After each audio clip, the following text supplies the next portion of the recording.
Today is March 3rd. World Baseball Classic is about to start, but Yankees spring training rolls on. We got a lot of new stuff happening today. Talking Yanks with old Jomboy Jake. Recaps galore, weekly awards, stat lines, theme and hot takes. Get your Yankees news from these two fine dudes. It's time for Talking Yanks. Talking Yanks with old Jomboy and Jake. Talking Yanks with old Jomboy and Jake.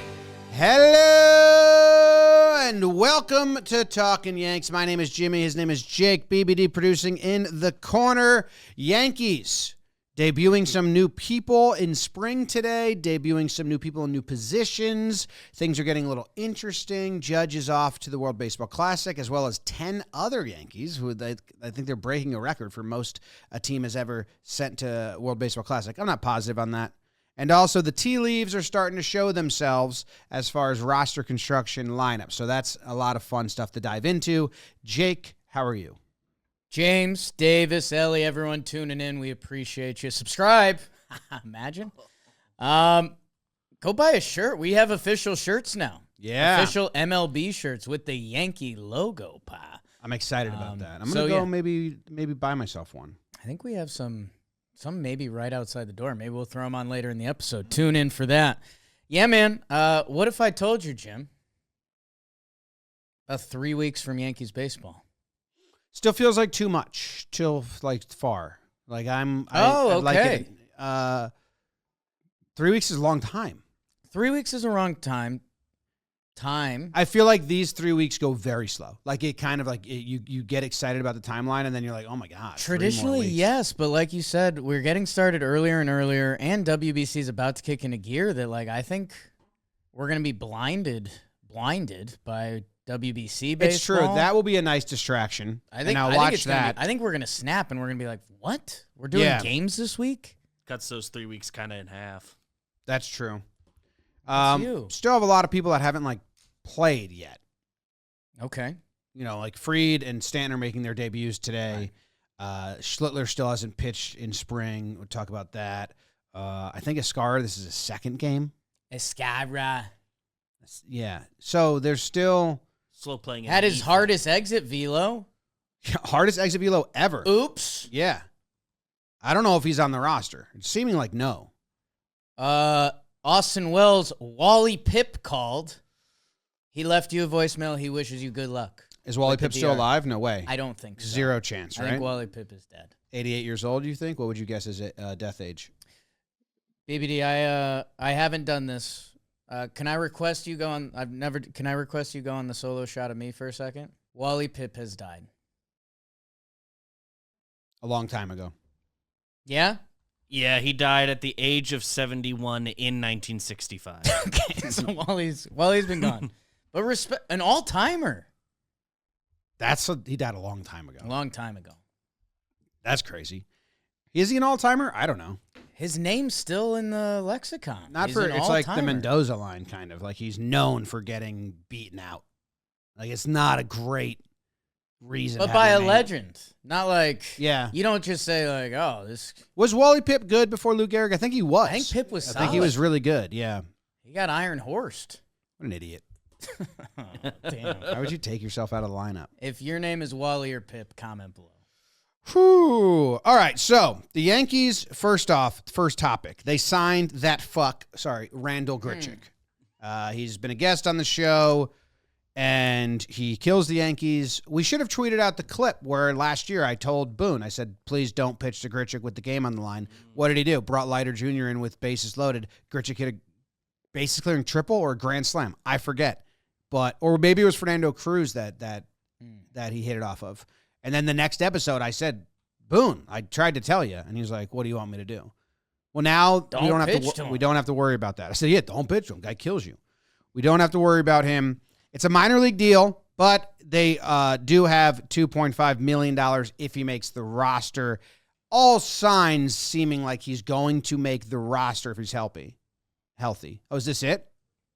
I gave you a scouting report not to pitch to Grichuk, and you pitched to him. And I just felt betrayed in that moment. He hit a double, first pitch, led to 5 I runs. actually thought about you when he doubled. I was like, God damn it. Well, I'm like, what are we supposed to intentionally walk Randal Grichuk here? Guy crushes us. Just one. See? So now they went and got him. Can't beat him, join him. Giambi said that. Grichuk also, they said they tried to trade for him at the deadline. It's also becoming a thing I think the Yankees just tell guys, because there's another article that came out today where Cashman 2 years ago saw Bednar at a event, because Bednar's alma mater is Cashman's son's school. Teddy.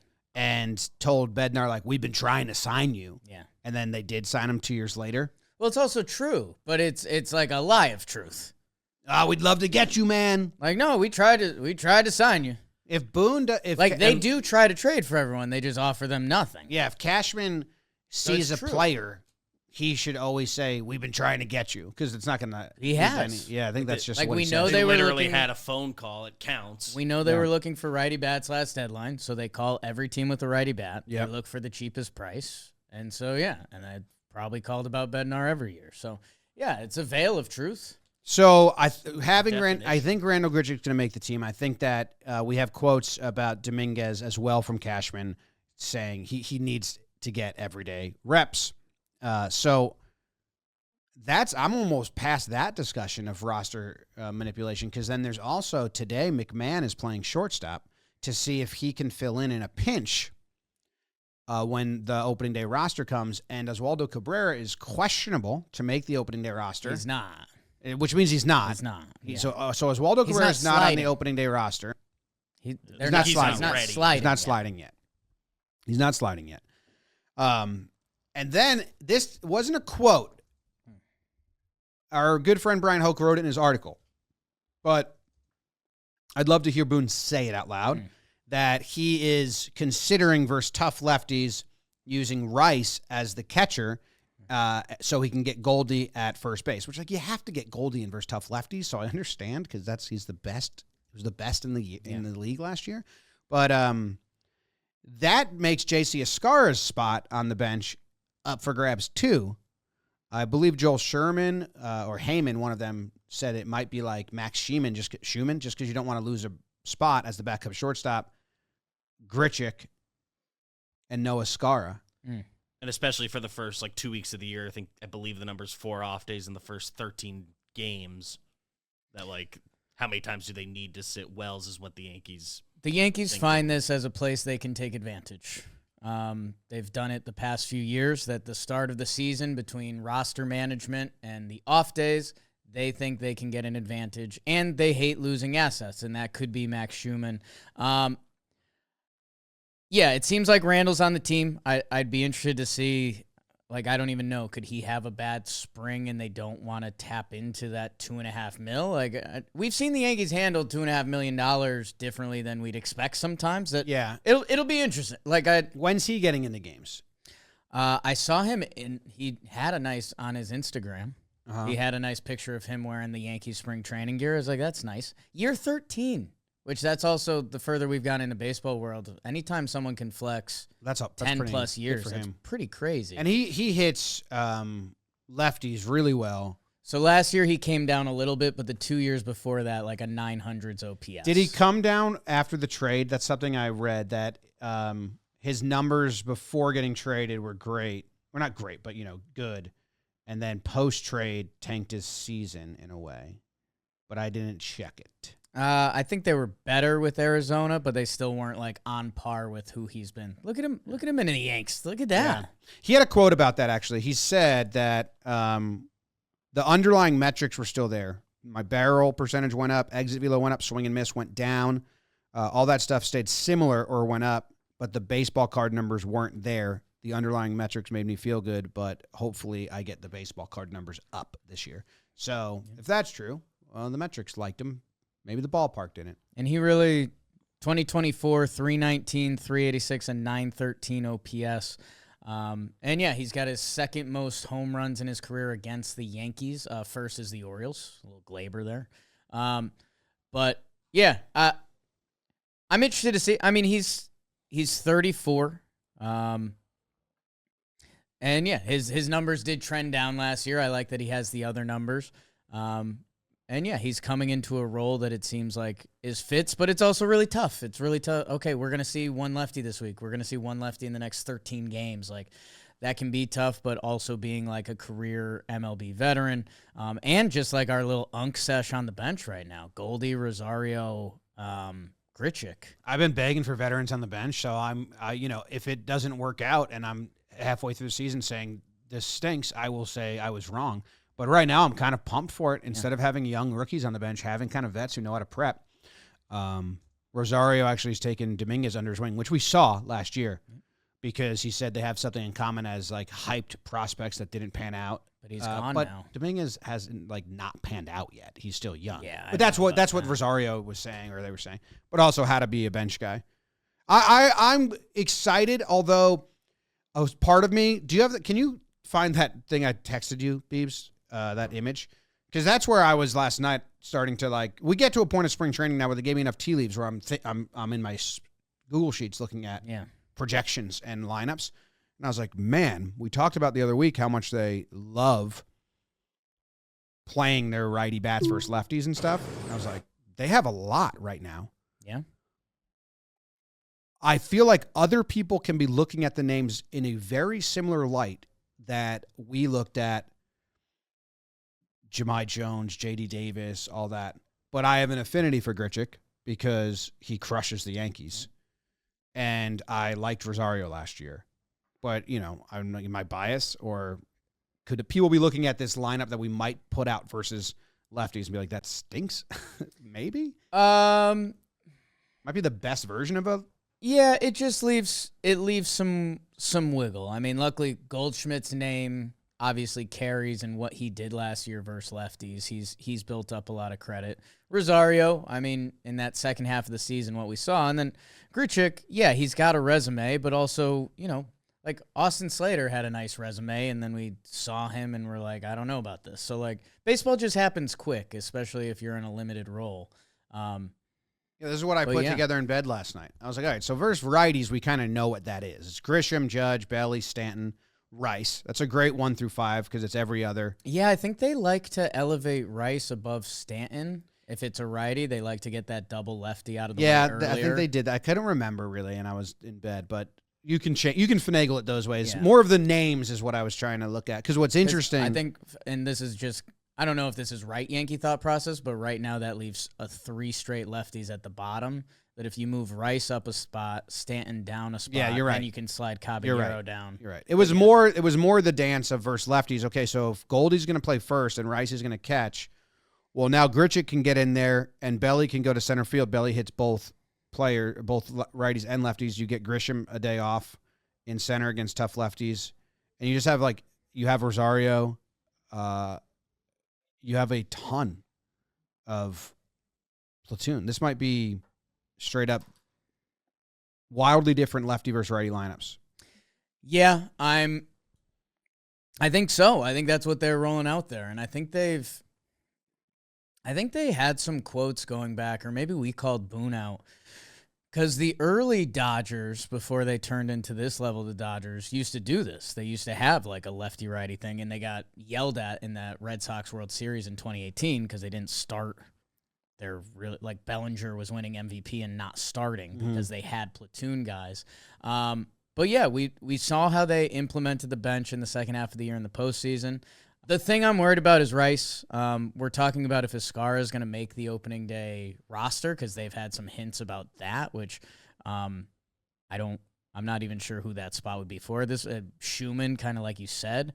And the other thing I'm kind of freaked out about is like, well, I don't love Rice as the quote-unquote backup catcher when he's Me neither. a guy that you have so much of your season invested in. Also, if we're worried about pitchers going to the WBC, should we not be worried about Austin Wells getting extra reps at the WBC? That, like, I don't know. I just think at a certain point, if you're telling me the final roster spot for us is someone like Max Schumann, who's on the team to basically be an Oswaldo type, like in any situation, we just might need you to go play the field for a couple innings. Or if you tell me I get another catcher on my roster and I could keep Wells or Rice out of the fray, that seems worthwhile for me. And then, I'm very interested to see how they handle the Rice-Wells thing because, like, Wells was technically better against lefties last year. And you know how the Yankees think, like, catcher off days, they don't even think that way. They said tough lefties. They That's why I want to see if Boone said that quote. It was in the Hoax article, and it was like Boone's thinking about it. But I kind of, I like articles when I read the quotes because it's what they're actually saying. Because, everything has pointed to, like, they're not going to do that. But I do understand it because Heyman also had it in his that they might do it early on just because then you don't burn Grichuk and you don't burn Schumann if you want him around. Like, and we do know they love keeping assets until they have it. And Schumann, there's no risk to lose. Like, he's optionable and on the 40-man. Okay. So that's the other part that. Well, what if the Young's going off? Mm-hmm. Yeah. He's starting at third today. Like that. The young and Ryan McMahon on the left side of the infield. Rosario, Goldie, Ascara, Grichuk, bench. But see, that gives you no backup shortstop. But that's why they're testing McMahon out early on in the season. Because if Ascara is on there, then McMahon's your backup shortstop. If Ascara's not on there, you bring up another guy to be your backup shortstop. Yeah, and this is where I get in my Yankee head a little bit because it's like, okay, so we got the 4 off days the first 2 weeks. Why is Caballero not starting?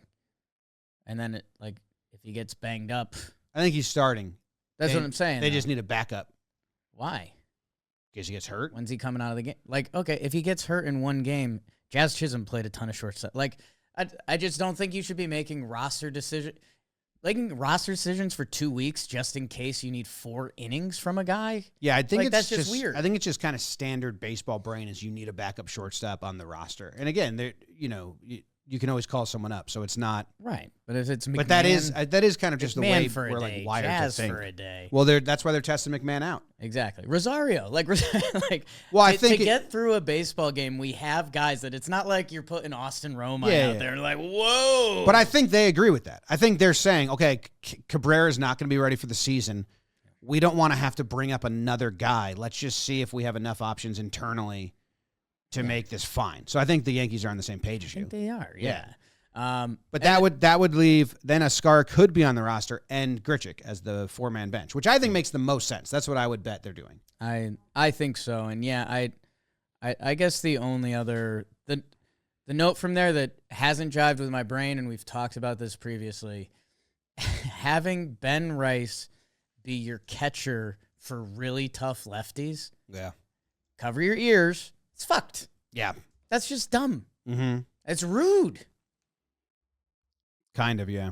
That's hey, Judge, tough righties. We're actually going to have you play some first base this year.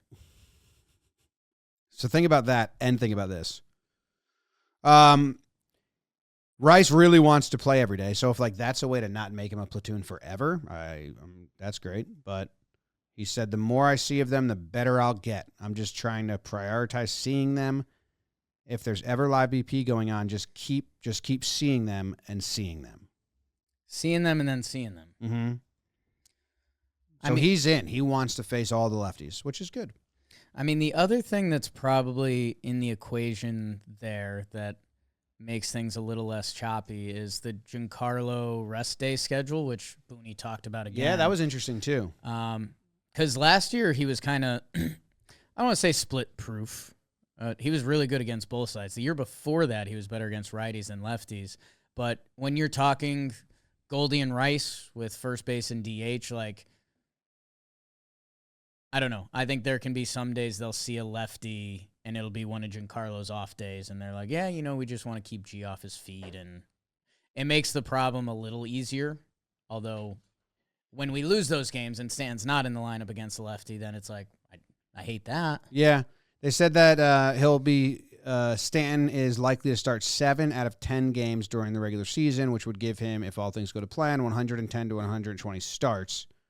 And they believe that the 2 weeks of regular at-bats will be enough to have him ready for opening day. Stan said that he's trying to limit spring training to help his legs because it's like the soft tissue things always happen, and his arms hurt a ton.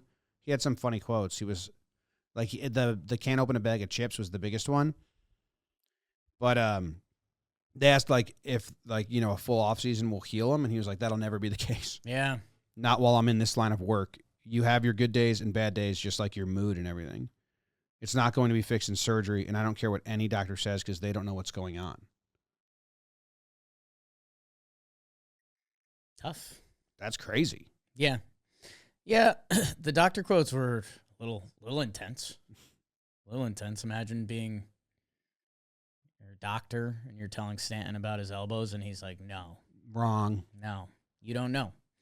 And he's kind of right. But yeah, I don't. Well, when Stan's off, the most, what you could do is, I mean, you could DH Rice against a lefty to get Goldie in, because that's priority. How do we get Goldie to hit lefties? And like I like that more because then you're giving Rice like a half off day. Yeah, Someone just that focus hasn't on this gotten more through the intently season. or whatever. Yeah. I mean, obviously they're going to use Judge in some DH days when Stan's not there, and then you could put Grichuk in the outfield, or Caballero, or anyone. Jazz has played a Rosario. ton of outfield. Rosario's played outfield. They kind of do have a lot of versatility. They've got In options. pinches, there was a time when Chris Carter played right field a couple times.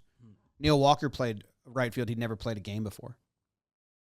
Stan played in the outfield last year. A lot. Way more than you would think. Given the elbows update, kind of cool. Yeah, well, I guess he doesn't have to. Does catching hurt? Squeezing it? Like I assume like throwing motion isn't nearly as bad as like the twisting and stuff because he can. It's all obviously grip. hit and- Yeah, it's grip Feels grippy. is what he's talking about. Oh, the defense, I like this article from Trent Grisham. Okay. He's on a mission to improve his defense. Which is just cool to hear Trent kind of like put forth. His whole persona is a little bit more chill. So to him to like speak with a bit of like, somewhat fire to me, Yeah. it's kind of cool. And he said that he never really looked at defensive metrics because he always just kind of knew he was going to be good at them. And last year he saw that he was at the bottom of a lot of them, and he's like, I don't like that. It's actually his quote is, I was aware I was near the bottom of that list last year, so I took that personally this offseason. I definitely wanted to get better and get back to how I was when I was younger. Maybe not quite 100%, but it wasn't really about that. It was about wanting to be out there playing. I feel like I could do a pretty good job. And they just list all of his injuries, which we knew. He was playing with tight hamstring, started the year tight hamstring, kept playing with tight hamstring. When he came back from the paternity list, it said he hurt his ankle. I didn't remember knowing that during the season, but maybe we did. But yeah, if he improves, he made a great catch. I know we're going to watch that for a segment in a little bit, but I like hearing him talk about this as if not being like, sometimes I would expect him to say, and it's rude of me to put this on him, that like, well, those are the metrics. I know what I'm doing out there. More of that ilk, but him to be like, no, I need to get better. And then they said it was because he couldn't step backwards because of his hamstring. Yeah, and I mean, I'm not sure about the ankle like you, but the hamstring was visible that we saw him taking routes in the outfield with a little hitch in his giddy up. And yeah, I mean, you just have to try to put yourself in a player's shoes. Trent Grisham, two of his first 3 full seasons, he wins the Gold Glove. That you're like, okay, well, the defense feels fine, but I just had a 626 OPS. So Trent Grisham has spent all of his off seasons working on his offense profile, and hey, maybe last year were the fruits of that labor. I'll be interested to see, because the Trent Grisham experience, as we've talked about it, is there's something casual about it, but in a badass way. Like I think the postseason took a little vinegar out of everyone, but some of those sharp center field line drive balls that you picture a center field, kind of that full tilt, hat's going to come off layout. Trent doesn't have that. Trent's really good at, if a ball has air under it, yeah, he'll get there. Trent Grisham's really good at that. So I'll be interested to see if it feels different. Again, going back to earlier in the season, it felt like a shrug. Like I'm interested to see, because also what players can ignore sometimes. Sometimes your body can move a lot differently from when you're 23 to you're 28. Yeah. And it feels like Trent has a little bit of that.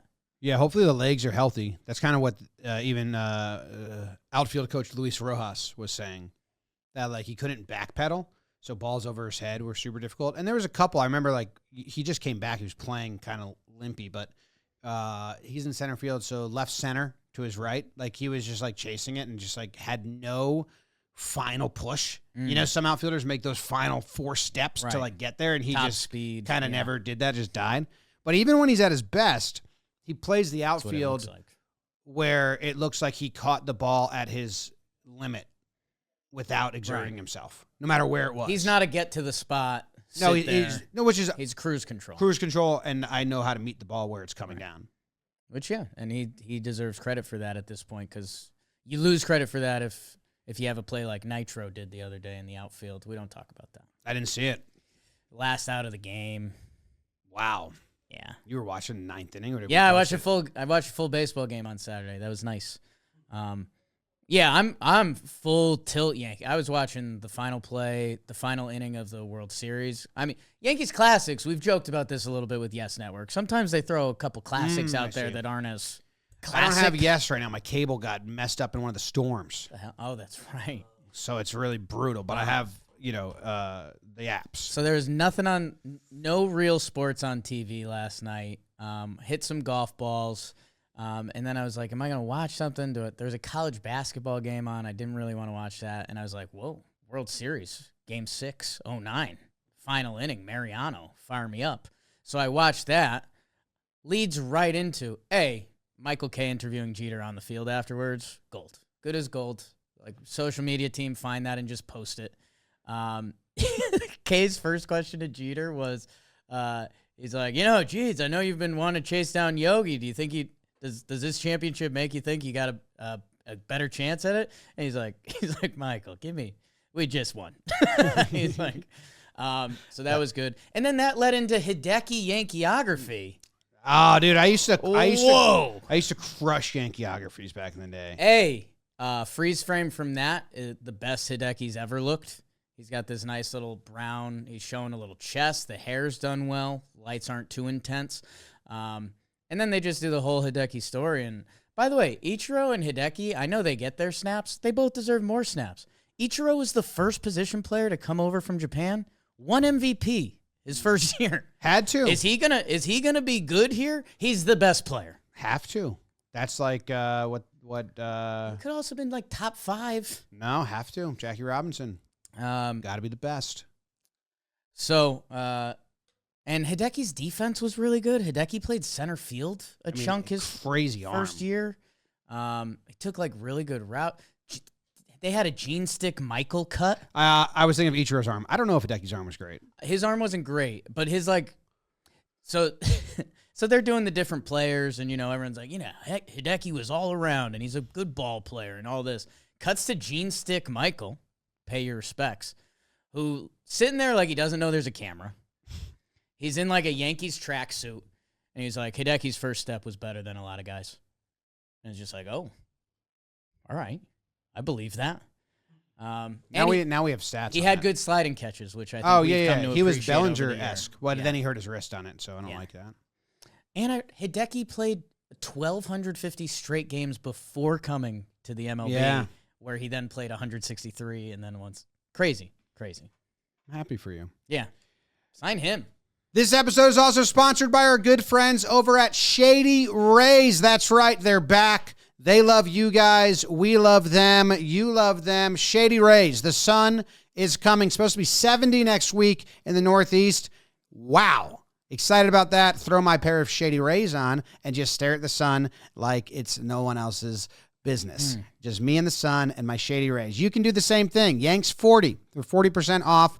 2 or more polarized sunglasses. I love my Shady Rays because they're lightweight, so I don't get all sweaty face in the summer, which I don't like about heavy sunglasses. And then they also protect me when I want to stare at the sun for a little bit. So you can do the same. 40% off, Yanks 40. Next big topic, ABS. The Yankees are leading the pack in challenges. We told you guys what Boone and Judge said, which is we're not going to go lightly. We're going to find the limit of testing and challenging. Yeah. They have. As of whenever this tweet was, February 27th, so we're 5 days ago, but Codified Baseball put out the rankings at that point, and the Yankees had challenged the most in all of spring with 16. Twins next with 15. No one with 14 or 13.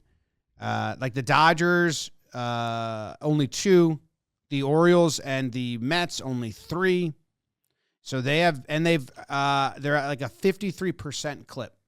So a lot of it's been good. Yeah, the most recent numbers, I believe, they are 20 for 38 in challenges through 10 games, which I don't think they've played another one since that number, which is still that 53%. And their opponents in those games are 8 for 15, which is the same rate of success, but just like less than half the attempts.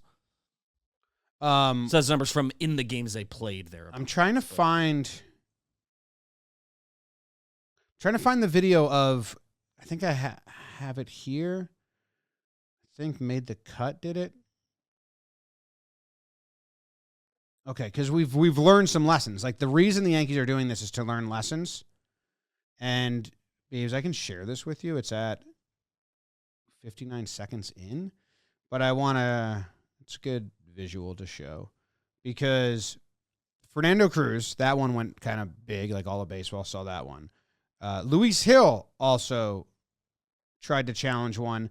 There was a game where they lost their challenges in the first inning, which is going to happen, but that's pretty brutal. Well, if you're doing this, if in spring, if you're telling everyone, in spring, yes, but that's what they're doing. They're trying to find the edge of like what's too much. Boone has quotes about I want it to make sure that it's a leverage situation and guys understand the concept of leverage. That was his quote. I also want us to grasp the concept of leverage, which is somewhat elementary, but that's good. I want us to be accurate, but we will also be aggressive, is Boone's quote. So I didn't see these, and that Heel challenges that. I think pitchers are going to be told very quickly, you're not allowed. Like, you're just not allowed to challenge. Your head is tilted, your body's moving. So then I think the next is who's the guy they signed that's name starts with a Y? Guy they signed, name starts with a Y. Pitcher? No, batter. Like, because Heel wasted one, and then the batter comes up in the bottom of the first inning, and he wastes one. Fernandez. Oh, Yancarlo Fernandez came up. And I think it was the second pitch of the at-bat, first pitch of the at-bat or something. Like, it wasn't a leverage spot. So that's as brutal, losing it in the first inning. On Yancarlo, no offense to the Yankee, but the Yankees have clearly made a message that they're full spring training mode. Backfields, like, hey, a guy go take 10 at-bats back there. Some of the stories you hear about spring training, you're only throwing fastballs today. Although I feel like the pitching side's gotten away from pure spring training like that.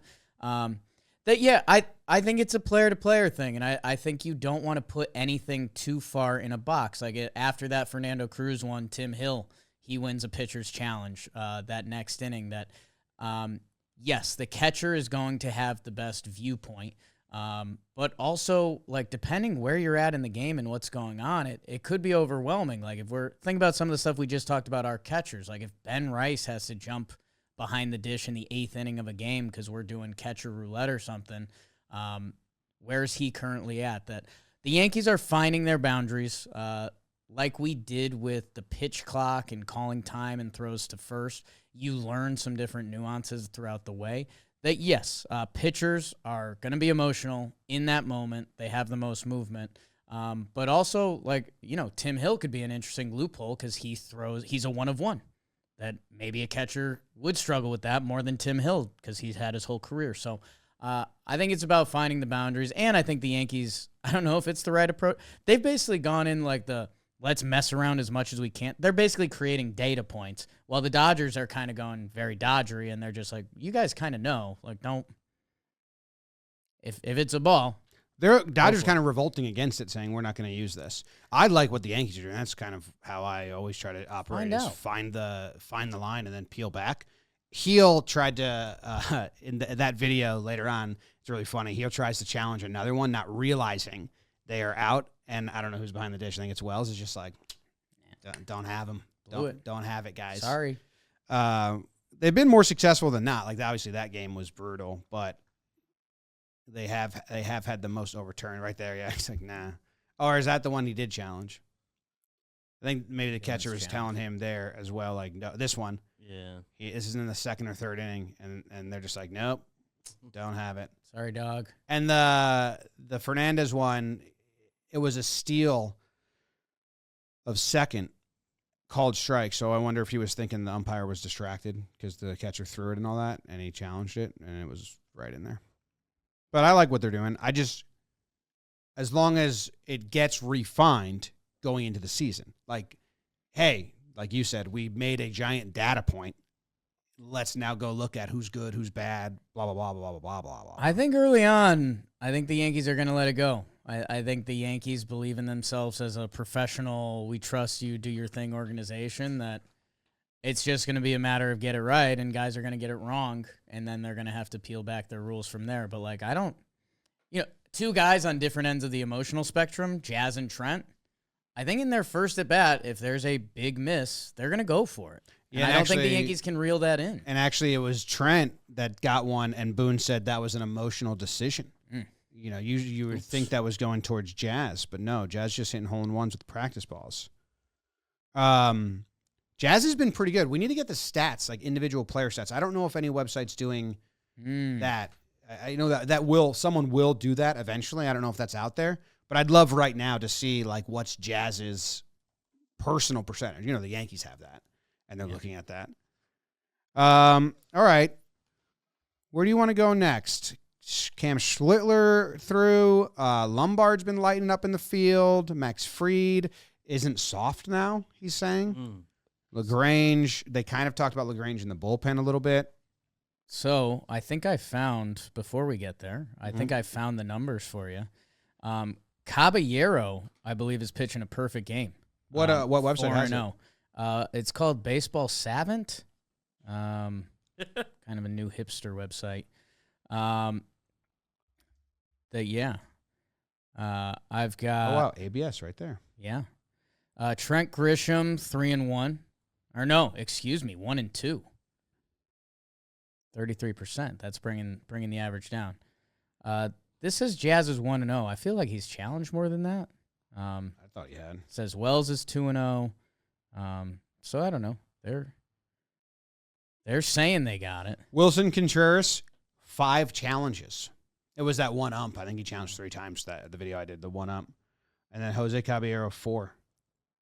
It says batters are 48% overall, and fielders are 55%. So they're lumping fielders in together. I'd love to see catchers. Yeah.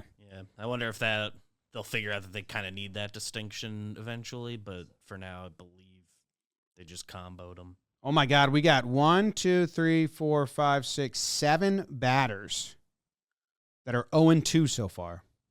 Tatis, Eloy Jimenez, Michael Garcia. So that's there's some, you cook on this later, Jim. There's some good stats in here. They've got when like with the by runners on, which is some of the situational stuff, that the fielders are currently winning at a 75% clip with the bases loaded.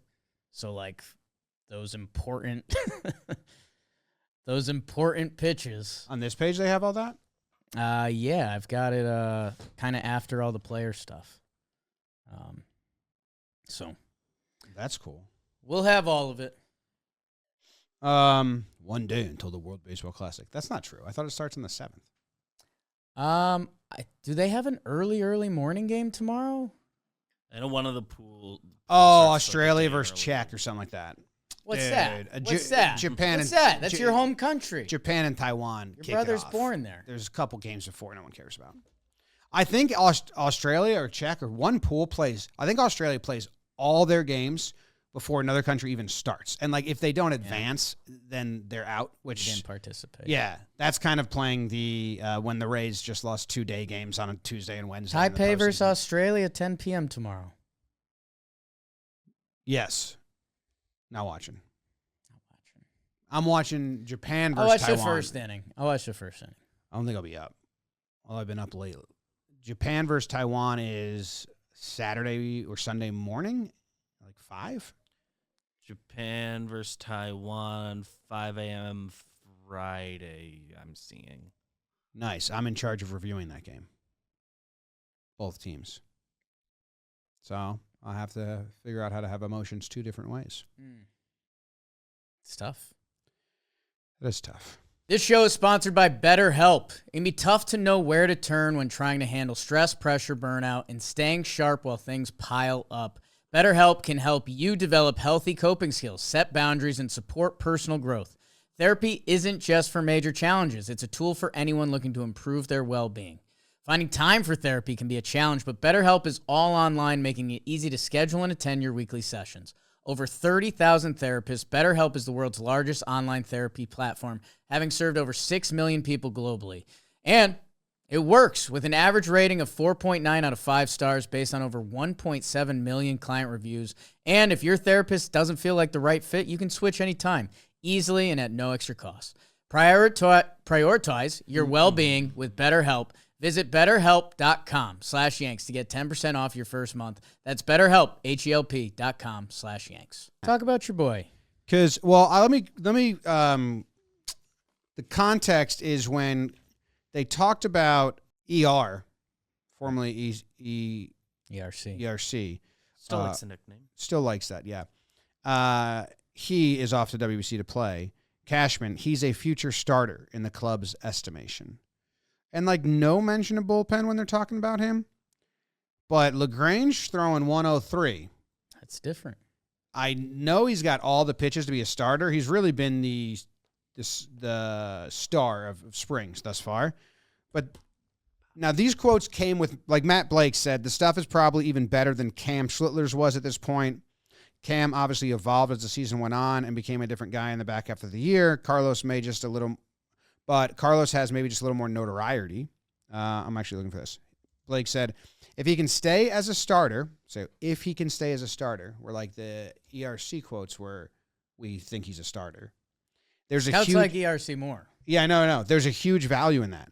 But if there's a need in the bullpen, I'm sure it's a conversation that as a group we're going to have. Like they know they're having that. I think we'd like to have him start as long as possible and then pivot when necessary. He's going to be part of this team. I don't know I don't think he's going to break camp in the bullpen. I think you would need some injuries or something. And I'd love for him to be a starter too, but hey, how many guys have we seen be a reliever when they're young and then that doesn't limit them anymore and pigeonhole them and they can still be a successful starter and even get starter money? Clay Holmes, Michael King, right. Ranger Suarez just got big money, and he was a reliever for a little bit. Nestor, not going to get big money. But you know what I mean? It's more common in baseball now. It was very common when you had David Price in the postseason. Waka, I think, did it with the Cardinals, in the 08 to 2011. And then it kind of went away. It was if you're bullpen, you're bullpen. Now I feel like we're back to it wouldn't hinder his chances. It would maybe get him focused on throwing strikes. I want to see him pitch. That's all I want. Yeah. So if there's an opening in the bullpen and this dude comes up, he seems as confident as ever, which was a lot of the talk by Cashman and the rest. His makeup is great. Yeah, he wants the spotlight, and that's good. Good place to have it. All the quotes make sense. Nice cough. All the quotes make sense. He is an elite arm prospect, and yeah, it's just a matter of, if you're a starting pitcher, think about what would we look at the Yankees rotation right now if Cam Schlittler wasn't involved in it, if he was a one-inning bullpen guy. Like they said, Lagrange right now is coming in ahead of where Cam was last year. We didn't even know we would need Cam Schlittler last year. Maybe we'll need Lagrange as a starter this year. Yeah, maybe. So you let it play out, and either way, like you're saying, the fact the Yankees are talking about him, not as a spring training, look at this, who is this guy? No, he's on the radar. And for me, it's I've talked about it that I don't know the process yet, and I don't think the Yankees know the process yet. But I think you need two bullpens in a baseball season. I think you need a first half and a second half. And right now, Carlos Lagrange is being factored into the second half of the bullpen season. So as exciting as he is, and coming off a season where we did a lot of, hey, if we won one more game, what would our October have looked like? I think it's almost the Yankees will want to flush. They'll A, want to keep Carlos Lagrange stretched out. They'll B, want to see how much he can potentially develop in the next couple months. Because if he finds a third pitch or a little more location, he is a top It's location. He has 103. Like, this he is has- different. He has 3+ pitches right now. This Just is location, different. Yeah. We haven't seen this.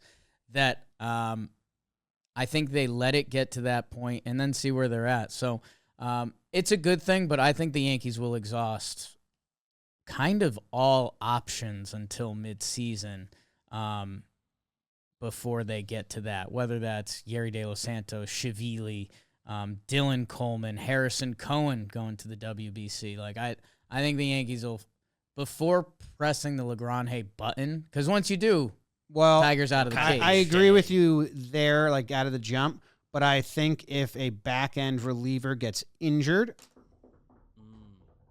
they're not going to give Chavihi or Hedrick like the 8th inning. I think they'd rather call this kid up and be like, "Here's your chance." When?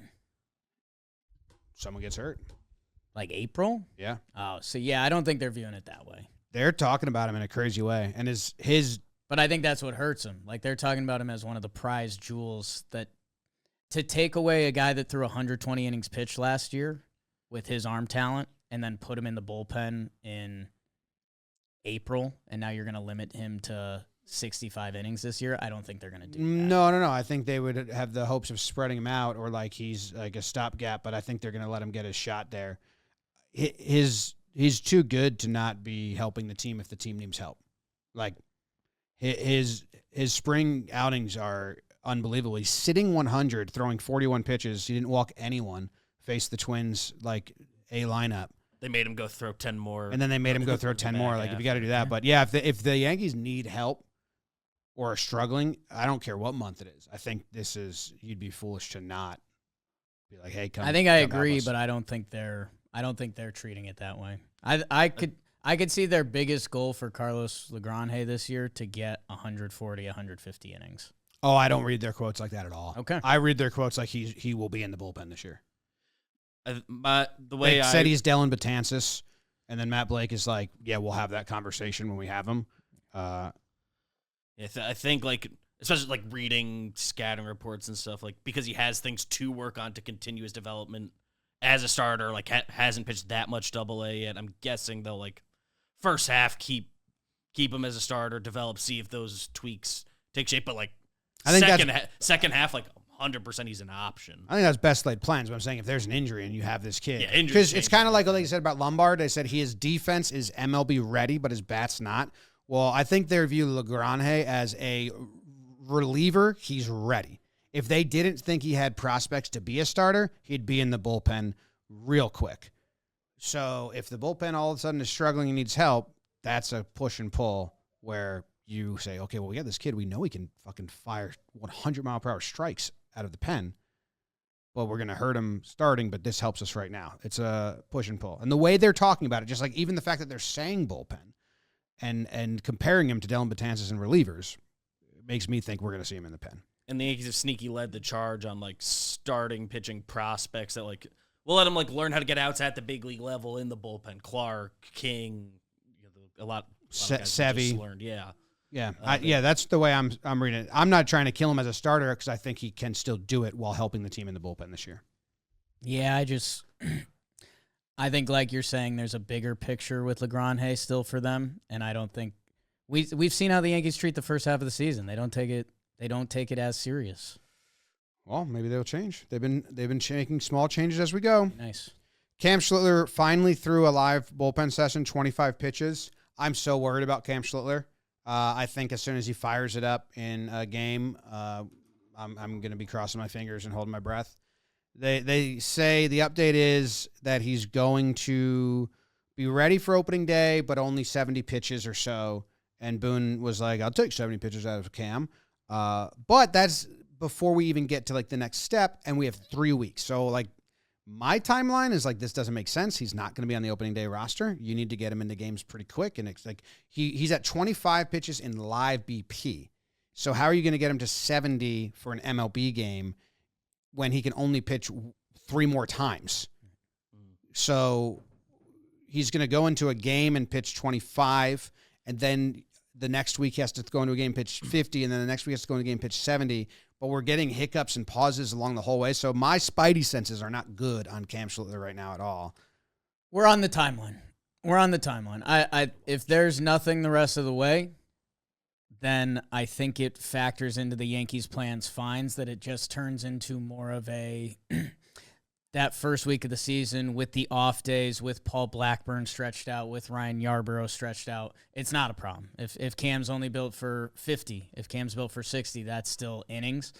That I think they'll juggle that. I think if he stays on this timeline, which he could not, and any pitcher could not, I think it just turns into a fun Yankee funny business. That didn't we do this last year? As they were short on starters, we were doing the like, okay, how are they going to use Fried and Rodon? Like basically they had 2 bullets to shoot, and we were like, how are they going to do this? That with those Yankees off days early in the season, I think it's just a matter of when can they line up Schlittler. Yarby should be fully stretched out. Blackburn looked good. That they want to find out what they've got. One more hiccup, and then you start looking at like May. Yeah, that's the scary. It's not even a big hiccup. It's just kind of like a small thing. Like the pain is lingering. Like we're talking about lat injury. Yeah. Those are not something you mess with. So I feel like if his next outing gets pushed one day, all this, like he walks into the clubhouse like, I don't know if I can fire it up. Like all of a sudden it's, hey, we'd rather you for the back end. Like you've been saying, the first half is this, and let's just not even like scare ourselves here. I mean, they've dealt with lat injuries with Severino. I mean, twice that devastated him. Clark Schmidt last year. So they know what they're kind of dealing with. It's scary. So I don't know. I'm pumped he threw the live BP, and they're saying it came back fine, but you're kind of up against the clock if you want him to be a starting pitcher ready for opening day. So he threw Sunday? The 25th. Was that Sunday? No. Today, because he threw the 25th, and then he was going to throw again on the 1st. Today's March 3rd. I haven't had an update. I didn't look to see anything that he threw on the 1st, but he might have. Yeah, we'll see. Yeah. All right, let's watch these Lombard plays. It's time for the spring training check-in brought to you by SeatGeek, where we look at what's been happening at camp. This one's at third. Yeah, bare hand. There's a Bednar on the mound. Ben Rice at first, yeah. Who's running? Joey Weimer. Lombard Jr. at the hot corner. Yeah, and that's a really good play because full pinstripes for the night game. Really, really well. They broke it up for the first night action. He gets a little head start because he's very quick release. So just kind of watching a lot of these highlights and seeing like what kind of fielder he is. I don't know what the data says about his arm strength, but he got very quick release. Even this one, watch. I think he goes bounce pass. Yep. Good pick by Rice. Yeah, and that's an intentional bounce pass from him. It's way out there. That one's a little tight. It's a little tight, but I think he's trying to put it on the grass because you see him do it a lot more. I was watching. Is this at second up the middle? I don't know if that one is. What was that audio? Yeah, it's a little glitchy. I think he's trying to throw it there on the fly. Yeah, but that one's a short enough hop that's kind of the sweet spot.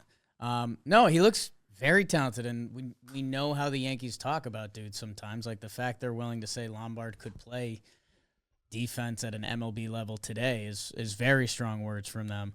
Yeah, it'll be interesting to see where the bat is. Also, I think his dad is part of the WBC coaching staff. So get ready for the like Judge, Mr. Lombard, and Junior story at some point. Yeah, the kid could pick it, which, I don't know. That's a coach for the Tigers, right? Tigers bench coach. Yeah, he's got power. He hit a ball 108. And I think that was the hardest ball he's hit in his career. And they wanted him to develop more of a power stroke. It looks like his dad's the first base coach for Team USA. So he's hanging with Judge. It's all connected. I heard his dad is the one that gave Judge that speech. You heard that? He wrote that speech for him. I heard it was Dino Ebel. Is that like a Corella DeVille thing? No. He's one of the base coaches for the Dodgers, right? He's just an all-time baseball guy. Yeah, Yeah. Yeah. Third base coach for Team USA. He's 59. Here's Trent a Trent catch. catch we Oh, talked yeah. about This Trent before. catch was very nice. Okay. And the announcers for Philly were like, he's always one of the best center fielders in the league. And I was like, oh, not really anymore. Not last year. But see how he caught that at the end of Good. his line? Yeah. I think he could have went more, maybe, and it still looks like that. Like he's kind of always catching it where it looks like he just met the ball right at the perfect time. It's a nice Yeah, catch, though. That's It looked like a double off the bat.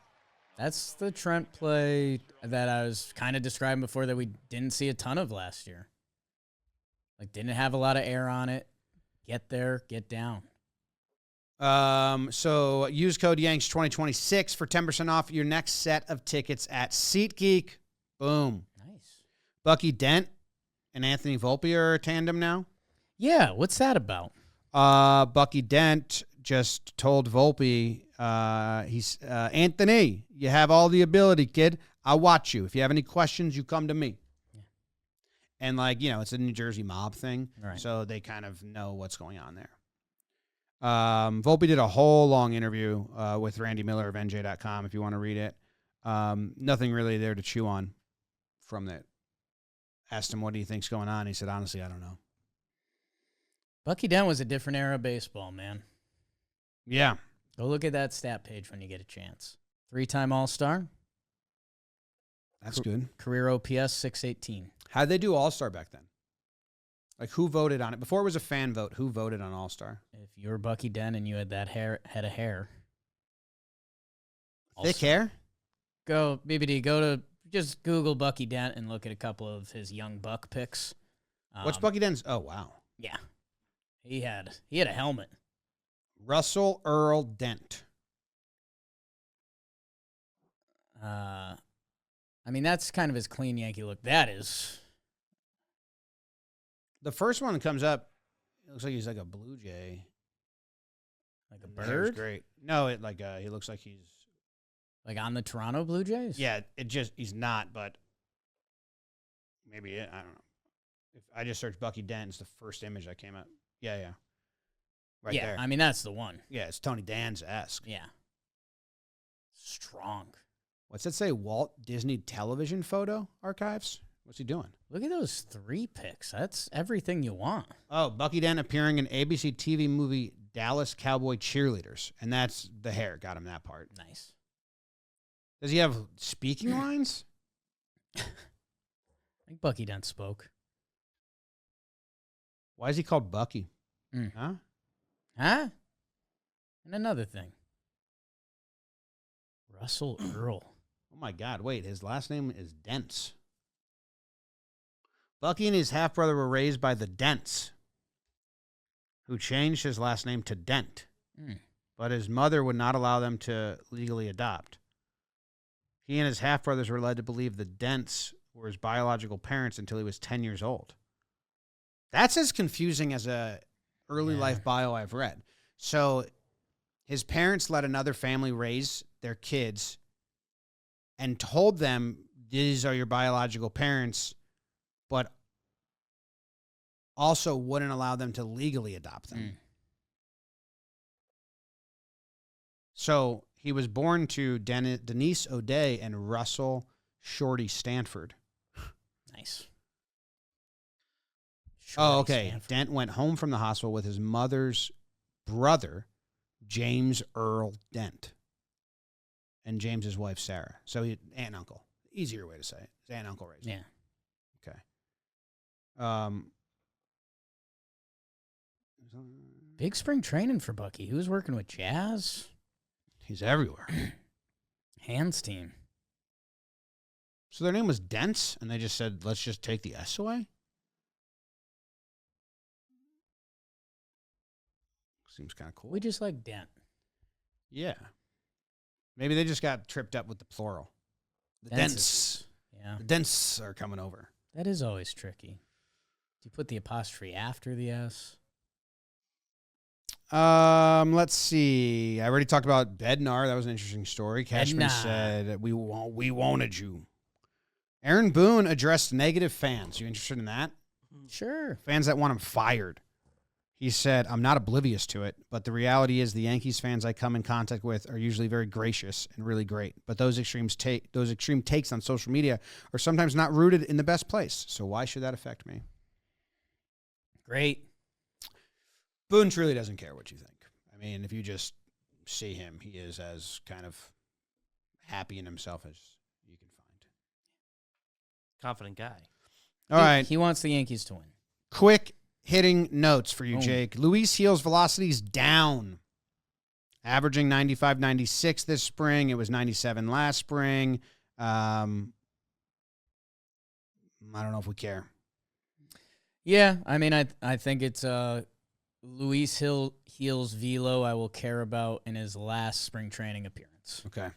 Cody Bellinger had to miss a couple games or just a game or something. His back went out on him. I feel like this happened last year at one point. Did it? Was it last spring or was it during the season? I think it was a week in spring. And I know it was a thing.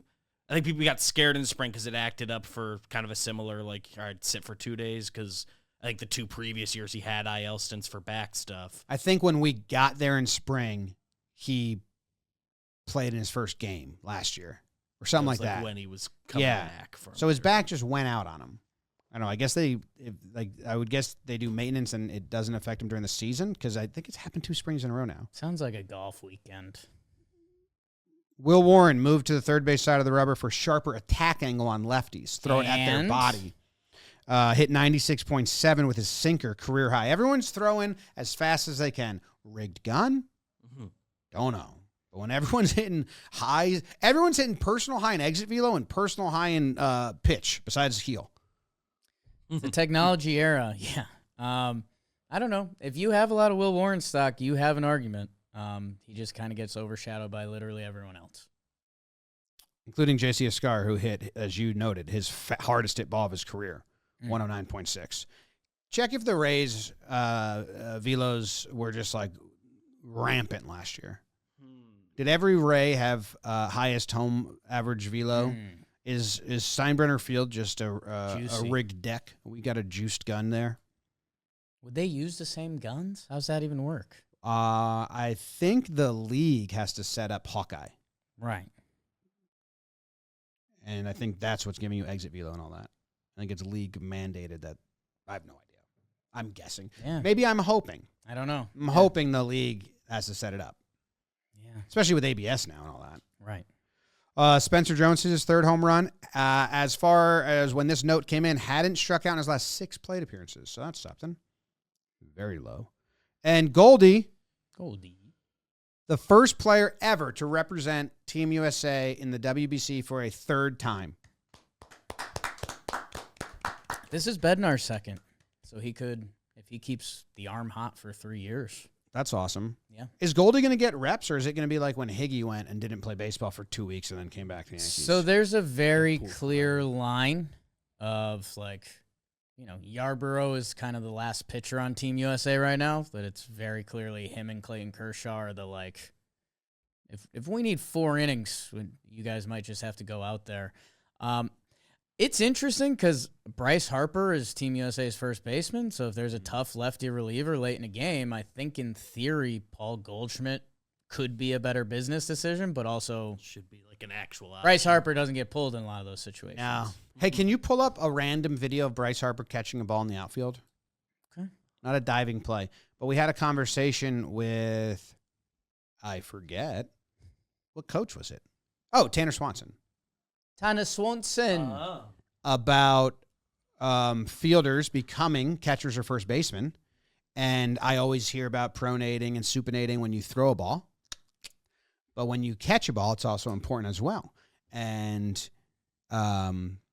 Judge does not pronate when he catches.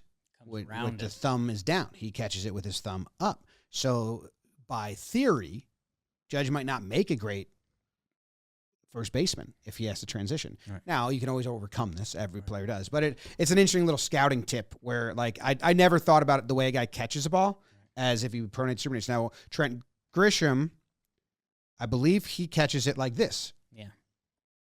With his thumb down. Yeah, I think you could spin that a couple ways because you could say that, okay, would that mean Judge would be better scooping Like balls to this his pick? left? Seems like either way, you just need to practice and be good at it.